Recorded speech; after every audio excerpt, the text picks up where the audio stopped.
Bismillahirrahmanirrahim. Assalamualaikum warahmatullahi wabarakatuh. Saya Rehan Nafali Hidayat. Kali ini akan mempresentasikan mengenai Kapita Selekta Majelis Permusyawaratan Rakyat. Ya, berikut ini poin terkait Kapita Selekta Majelis Permusyawaratan Rakyat. Baik, langsung saja kita mulai.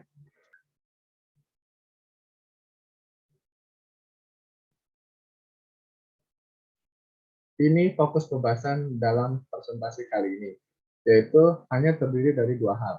Pertama, Majelis Permusyawaratan Rakyat atau MPR dari segi hukum kelembagaan negara, atau biasa kita kenal juga dalam tataran Dasolen. Nah, sedangkan berikutnya fokus pembahasannya ialah problematika atau permasalahan dari MPR itu sendiri dalam tataran praktiknya, atau yang biasa kita kenal dalam tataran Dasain. Jadi dalam hal ini, presentasi saya hanya akan terfokus pada dua hal. Pertama, dari segi yang seharusnya, dari segi tataran normatif, atau MPR dari segi hukum kelembagaan negara secara teoritik, dan dibandingkan dengan MPR secara kelembagaan dalam tataran praktik atau Dasain. Baik, berikutnya kita mulai dari sejarahnya terlebih dahulu. Majelis Permusyawaratan Rakyat, sebagaimana yang kita ketahui saat ini, pada dasarnya dimulai dari diberlakukannya Undang-Undang Dasar tahun 1945 pasca kemerdekaan. Namun, Majelis Permusyawaratan Rakyat pada saat itu masih belum bisa berjalan secara sepenuhnya, karena pada saat itu kondisi bangsa Indonesia, khususnya pasca kemerdekaan, masih belum sepenuhnya anjlok.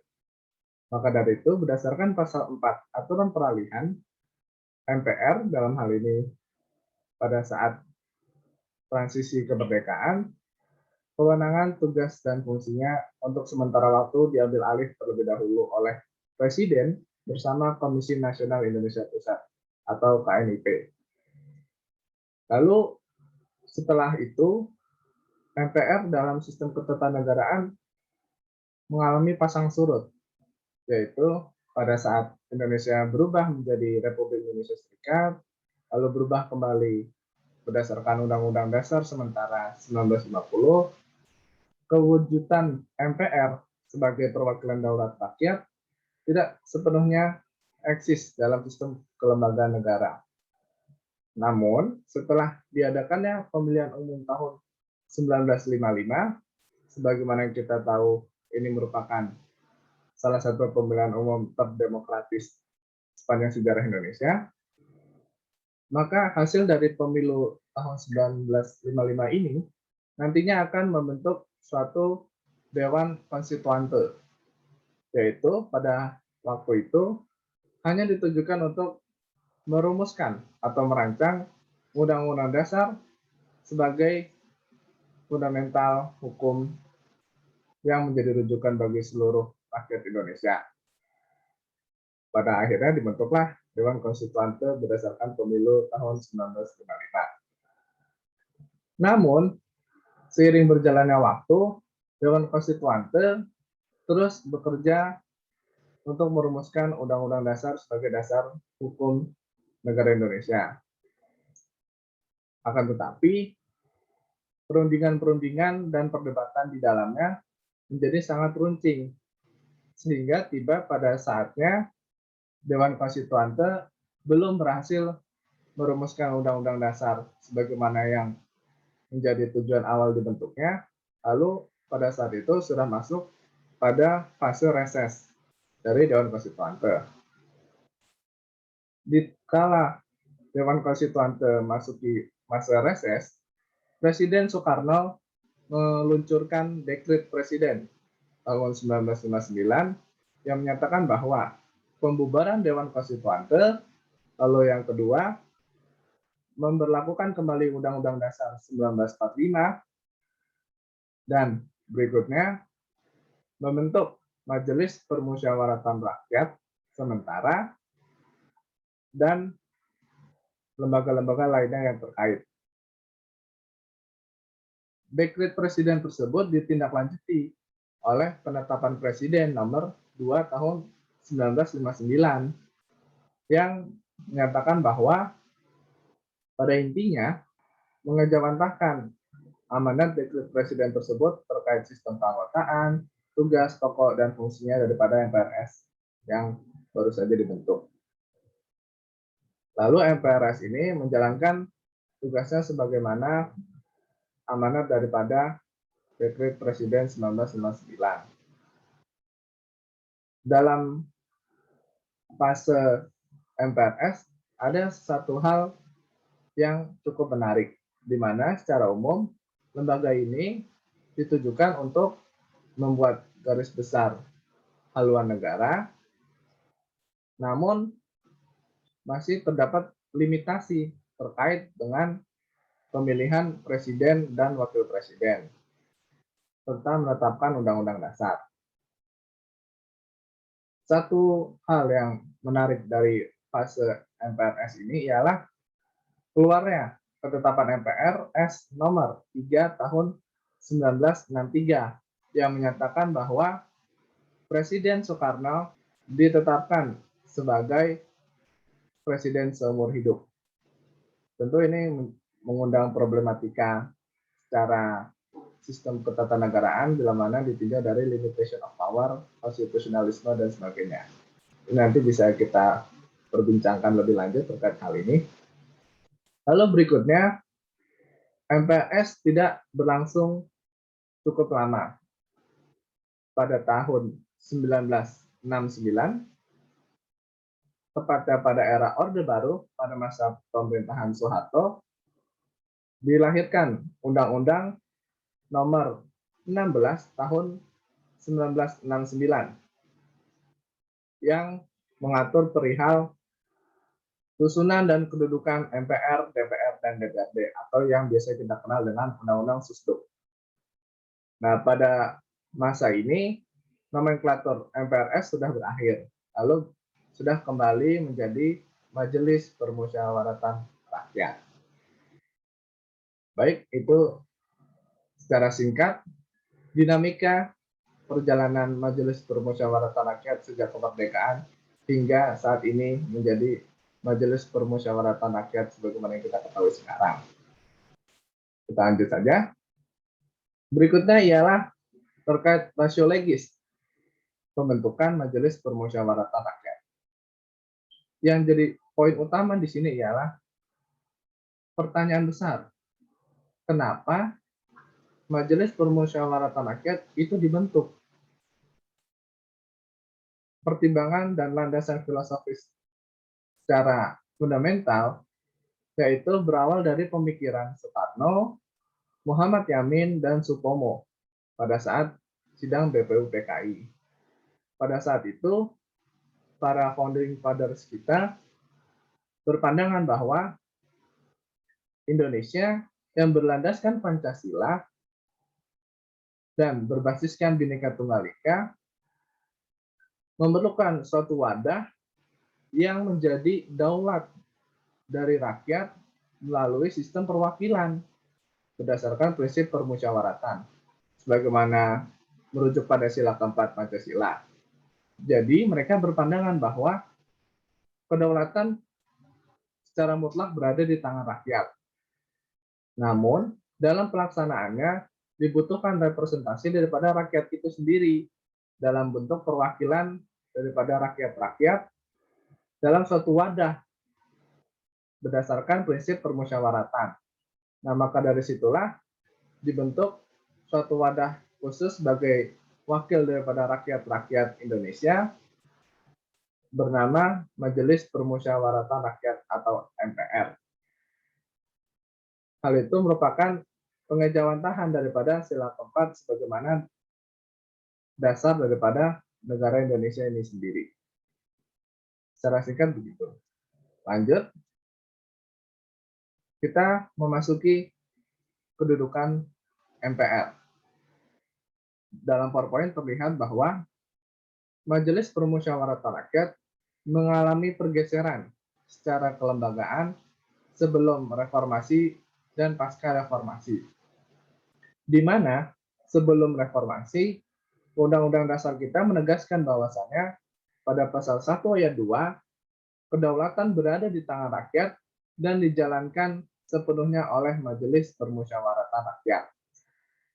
Dalam hal ini, terlihat jelas bahwa adanya supremasi MPR, sebagaimana nomenklatur awal daripada pembentukan MPR ini sendiri, sebagai perwujudan dari daulat rakyat yang dianut oleh Indonesia.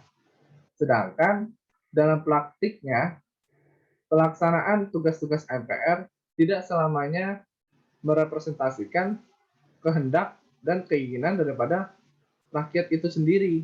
Sehingga pada masa reformasi, lembaga MPR mengalami perombakan yang cukup signifikan, di mana supremasi MPR yang sebelumnya menjadi identitas daripada negara Indonesia yang menempatkan kedudukan MPR sebagai lembaga tertinggi negara setelah dilakukannya amandemen berubah menjadi supremasi konstitusi. Jadi setelah reformasi dan amandemen, MPR kedudukannya tidak lagi menjadi lembaga tertinggi negara, melainkan kedudukannya sejajar dengan seluruh lembaga negara di Indonesia, seperti DPR, Presiden, dan Mahkamah Agung, serta lembaga-lembaga negara lainnya. Maka dari itu, supremasi MPR setelah amandemen konstitusi telah bergeser menjadi supremasi konstitusi yang berimplikasi pada kedudukan MPR itu sendiri tidak lagi menjadi lembaga tertinggi negara, sedangkan berubah menjadi lembaga negara pada umumnya. Lanjut, kita masuki dasar legitimasi.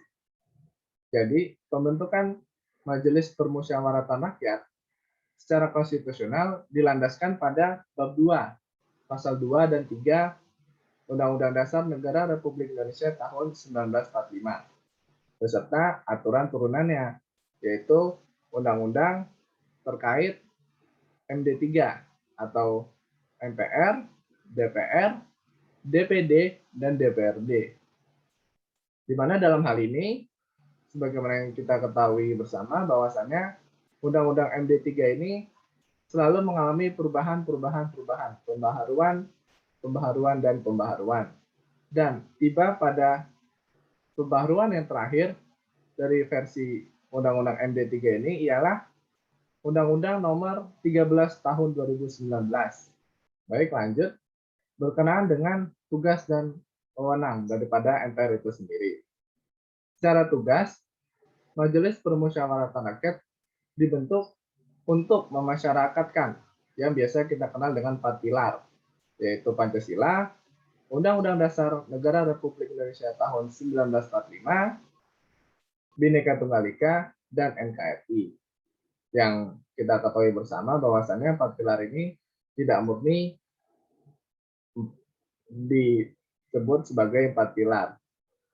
Namun ada pula yang berpendapat bahwa Pancasila itu bukan bagian dari pilar negara Indonesia, melainkan dasar atau fundamentum daripada negara kita. Namun itu persoalan yang dapat kita diskusikan di lain waktu.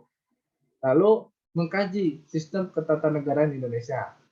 Bagaimana sistem ketatanegaraan Indonesia yang tepat kita berlakukan di Indonesia berdasarkan jiwa dan sejarah serta kepribadian daripada bangsa kita.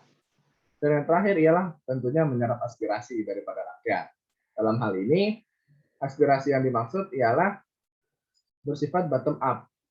Sebagaimana yang kita ketahui bahwasannya Majelis Permusyawaratan Rakyat dibentuk sebagai manifestasi daripada kedaulatan rakyat yang disalurkan melalui lembaga perwakilan. Maka dari itu, tugas dari MPR yang satu ini sangatlah penting, yaitu menyerap aspirasi rakyat. Karena memang Majelis Permusyawaratan Rakyat dibentuk pada dasarnya hanya untuk menyerap aspirasi rakyat sebagai jantung daripada lembaga ini. Dengan demikian, berdasarkan tugas-tugas tersebut, dielaborasi lebih lanjut dalam beberapa kewenangan pokok daripada MPR. Adapun kewenangan tersebut sebagaimana yang telah disinggung sebelumnya, karena MPR ini memiliki perubahan secara kelembagaan yang cukup signifikan sebelum reformasi dan setelah reformasi, maka berpengaruh pula pada kewenangan yang digerogoti terhadap MPR itu sendiri. Sebagaimana yang terlihat dalam PowerPoint, bahwa dulu MPR ini terkenal dengan kewenangannya yaitu menetapkan GBHN, yaitu Garis Besar Haluan Negara, yang menjadi patokan bagi seluruh penyelenggara negara dalam menjalankan roda pemerintahan. Namun, pasca reformasi, kewenangan tersebut dicoret atau dihilangkan karena Majelis Permusyawaratan Rakyat sudah menjadi lembaga negara pada umumnya dan presiden sudah dipilih langsung oleh rakyat dan bertanggung jawab sepenuhnya kepada rakyat. Jadi, tidak menganut lagi sistem mandataris daripada MPR.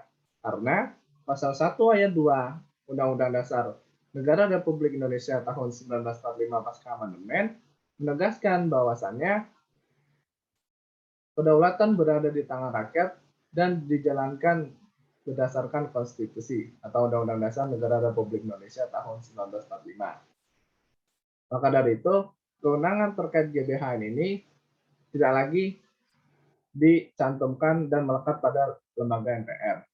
Dan pada gantinya saat ini dibuatlah rancangan jangka menengah dan jangka panjang sebagai roadmap daripada pembangunan negara Indonesia. Sedangkan kewenangan berikutnya ialah yang cukup signifikan terkait presiden dan wakil presiden, yaitu zaman dulu sebelum reformasi, presiden dan wakil presiden dipilih oleh Majelis Permusyawaratan Rakyat.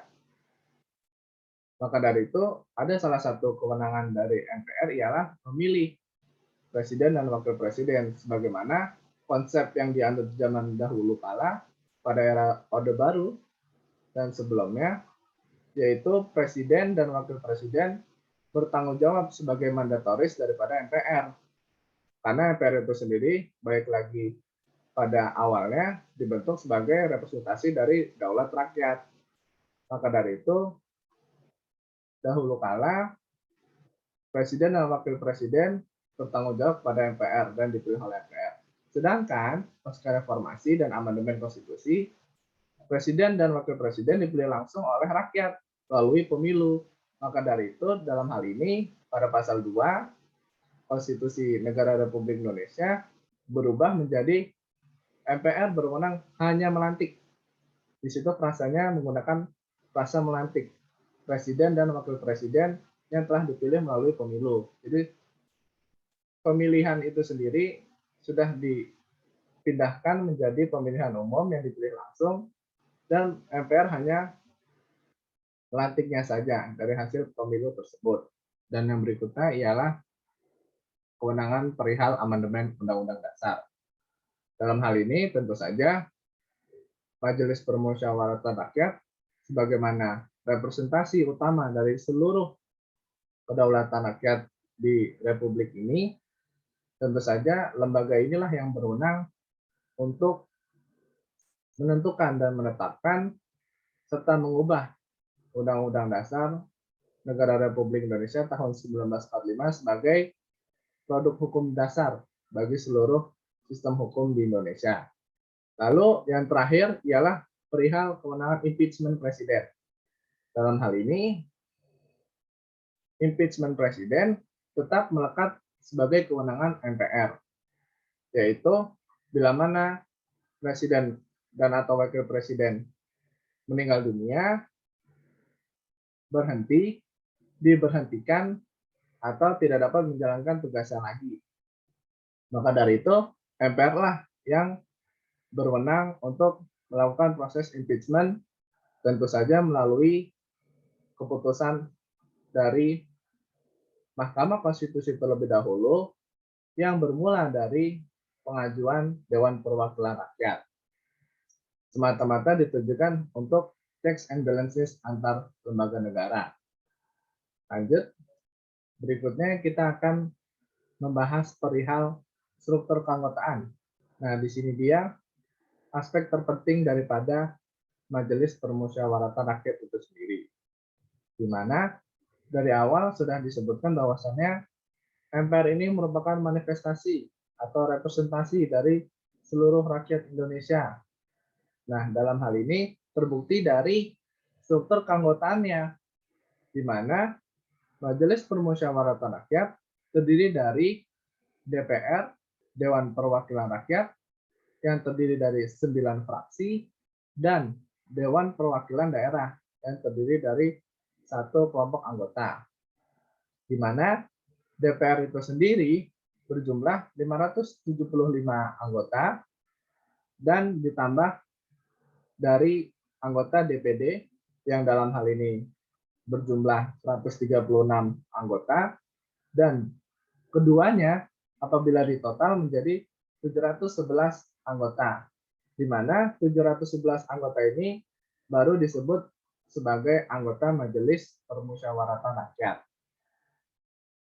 DPR dan DPD sebagai bagian daripada Majelis Permusyawaratan Rakyat dinilai merupakan representatif sebagai seluruh rakyat Indonesia yang memegang daulat, di mana berkenaan dengan struktur keanggotaan ini sendiri tentu saja mengalami perubahan sebelum dan pasca amandemen konstitusi, di mana sebelum amandemen konstitusi, sebagaimana yang disinggung pula oleh Profesor Saldi Isra dan Dr. Hamdan Zulfa, bahwasannya dahulu kala di era sebelum amandemen konstitusi, Majelis Permusyawaratan Rakyat terdiri dari Dewan Perwakilan Rakyat beserta putusan daerah dan golongan. Pada masa Orde Lama, putusan daerah ini hanya terbatas pada daerah swatantra tingkat 1. Dan sedangkan pada masa Orde Baru, era Presiden Soeharto, Majelis Permusyawaratan Rakyat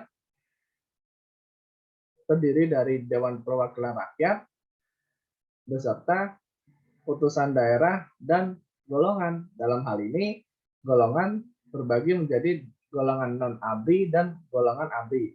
Sebagaimana yang kita ketahui bersama, bahwasannya dulu dikenal prinsip dui fungsi ABRI. Maka dari itu, ABRI mendapatkan tempat dalam lembaga politik, yaitu salah satunya MPR. Nah, maka dari itu, berkenaan dengan struktur keanggotaan ini sendiri, pasca amandemen mengalami perubahan yang cukup signifikan. Para pemikir bangsa pada waktu amandemen konstitusi memikirkan bahwasannya bagaimana format representasi yang tepat sehingga dapat menyerap seluruh aspirasi rakyat dari Sabang sampai Merauke dalam suatu wadah bernama MPR. Maka dari itu, dalam struktur keanggotaan pasca reformasi, khususnya setelah amandemen Undang-Undang Dasar Negara Republik Indonesia tahun 1945, dirubah menjadi Dewan Perwakilan Rakyat sebagai anggota MPR plus Dewan Perwakilan Daerah sebagai kelompok anggota, di mana sebagaimana telah dijelaskan sebelumnya, totalnya berjumlah 711 anggota MPR. Dalam hal ini, terrepresentasikan pula dari struktur pimpinan MPR itu sendiri, sebagaimana yang telah dirubah dalam Undang-Undang Nomor 13 Tahun 2019 tentang MD3, khususnya pada pasal 15, mengalami penyesuaian, di mana kursi pimpinan DPR terdiri dari 1 ketua dan 10 wakil ketua, di mana wakil ketua ini terdiri dari 9 fraksi plus 1 kelompok anggota, yaitu berasal dari DPD. Dengan format ini dinilai sebagai format yang tepat untuk merepresentasikan wakil-wakil rakyat di dalam parlemen. Lalu berikutnya, ini dia yang menjadi core inti dari presentasi kali ini, berkenaan dengan problematika atau permasalahan kelembagaan daripada MPR. Pertanyaan besarnya adalah, apakah Majelis Permusyawaratan Rakyat secara kelembagaan masih diperlukan saat ini, itu yang menjadi pertanyaan inti daripada Majelis Permusyawaratan Rakyat atau MPR secara kelembagaan yang bersifat aktual atau kekinian. Nanti dapat didiskusikan lebih lanjut perihal hal ini karena sejatinya bahwa konsep ketatanegaraan Indonesia telah berubah dari yang tadinya mengagung-agungkan prinsip representasi melalui lembaga perwakilan yang menjadi jantung dari negara Indonesia, sedangkan sekarang di era reformasi mengagung-agungkan demokrasi konstitusional, di mana rakyat berperan langsung, baik itu melalui pemilu atau kanal-kanal aspirasi rakyat lainnya. Maka dari itu, berdasarkan pertanyaan ini, dapat di drop down atau dirinci lebih lanjutnya, yaitu ini dia. Jadi, problematika dan permasalahan terkait MPR secara kelembagaan sedikitnya terdiri dari hal-hal berikut ini, sebagaimana yang tertera dalam PowerPoint, yaitu tugasnya yang beririsan dengan lembaga baru, sebagaimana yang dibentuk akhir ini, yaitu Badan Pembinaan Ideologi Pancasila, di mana tugasnya sama-sama memasyarakatkan 4 pilar, khususnya Pancasila, sebagai fundamentum hukum dan ideologi bagi negara Indonesia. Maka dari itu, pertanyaan berikutnya ialah, lembaga manakah yang pas dan cocok untuk bertugas memasyarakatkan atau sosialisasi 4 pilar, termasuk Pancasila di dalamnya, itu dapat kita diskusikan lebih lanjut berikutnya. Nah, lalu permasalahan berikutnya yang sangat mendasar ialah terkait format kelembagaan ini sendiri. Apakah format kelembagaan MPR yang bersifat lembaga permanen dengan anggaran yang sebegitu besarnya terhadap MPR, apakah dinilai pas dan tepat dengan kewenangannya yang begitu terbatas ini? Apakah kita masih terjebak dalam paradigma lama yang mengharuskan MPR sebagai lembaga perwakilan rakyat, sebagai jantung dari kedaulatan rakyat, atau kita sudah bisa terlepas dari paradigma tersebut dan bisa berpikir progresif ke depan berkenaan dengan efektivitas dan efisiensi daripada kelembagaan di Indonesia, khususnya MPR ini. Dengan kewenangan yang bersifat antisipatif dan kontekstual, yaitu seperti amandemen konstitusi, impeachment presiden, dan pelantikan presiden yang entah kapan dilaksanakannya, apakah format MPR sebagai lembaga negara tetap dan permanen masih dinilai tepat untuk menjalankan kewenangan-kewenangan tersebut. Atau mungkin untuk pemantik berikutnya, kita ganti saja menjadi lembaga ad hoc ketika kewenangan-kewenangan tersebut diperlukan nantinya. Itu dapat kita perdebatkan dalam sesi berikutnya. Dan yang terpenting ialah terkait representasi. Sebagaimana yang telah disinggung dari awal bahwasanya dari zaman Orde Lama, Orde Baru, dan Reformasi, komposisi representasi di MPR ini selalu berubah-ubah. Nah, berkenaan dengan semua ini dapat didiskusikan lebih lanjut. Sebenarnya bagaimana format dan bentuk representasi rakyat yang ideal dan proporsional untuk dimasukkan ke dalam suatu wadah yang bernama Majelis Permusyawaratan Rakyat, sebagaimana original intent pembentukannya berdasarkan pemikiran Soekarno, Supomo, dan Muhammad Yamin. Itu menjadi persoalan berikutnya yang menjadi debatable. Ya, selanjutnya sekian dan terima kasih. Itu saja mungkin yang dapat saya sampaikan. Kurang lebihnya mohon maaf. Kesempurnaan itu hanya milik Allah dan sesungguhnya manusia itu tidak ada yang sempurna. Berikutnya kita akan diskusikan lebih lanjut terkait persoalan MPR secara teoritik dan praktik dalam sesi berikutnya. Cukup sekian dari saya. Billahi taufiq wal hidayah. Wassalamualaikum warahmatullahi wabarakatuh.